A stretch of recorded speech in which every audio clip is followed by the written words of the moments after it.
Faux. La RDC n'a pas exécuté des bandits urbains appelés Kuluna.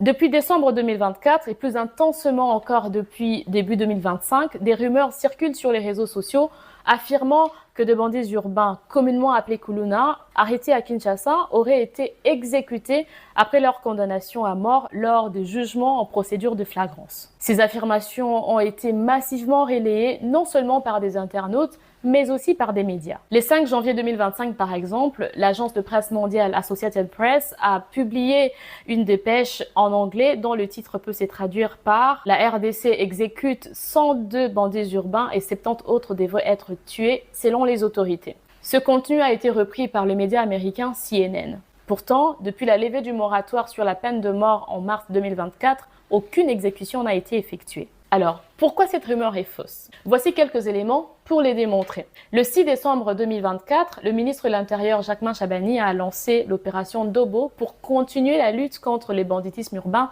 dans la capitale congolaise. Et dans ces cadres, les Kuluna sont traqués, arrêtés, puis déférés devant la justice pour être jugés en procédure des flagrances. Plusieurs d'entre eux ont effectivement été condamnés à mort, puis transférés à la prison d'Ingenga en 3 vagues en attendant leur exécution. Avant le départ de la 3e vague, le ministre de la Justice, Constant Mutamba, a demandé aux condamnés de faire leur dernière prière.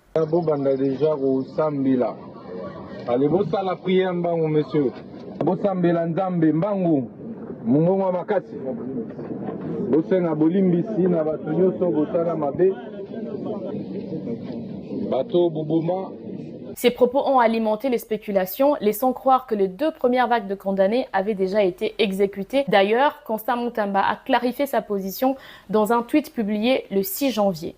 Je n'ai accordé d'interview à aucun média, encore moins à l'AP, sur les opérations de lutte contre le banditisme urbain Zéro Kuluna Ndobo que mène le ministère de l'Intérieur et celui de la Justice à travers le pays, a-t-il écrit, ajoutant que la dépêche de l'AFP a révélé des fausses informations, l'invitant par la même occasion à la corriger conformément à la loi sur la liberté de la presse. Après la réaction du ministre de la Justice, Associated Press a corrigé sa dépêche et CNN son article. Le soir du même 6 janvier devant la presse, Constant Mutamba a expliqué la procédure qui mène à l'exécution d'un condamné à mort. D'abord, la décision doit être définitive. Ici, par définitive, il faut entendre que le délai de cassation est suspensif de l'exécution. C'est seulement à l'épuisement de cela que l'on exécute la peine de mort. Encore que le législateur dit que le ministère public qui est appelé à exécuter la peine de mort doit adresser une requête de grâce présidentielle. C'est-à-dire qu'au bout de compte,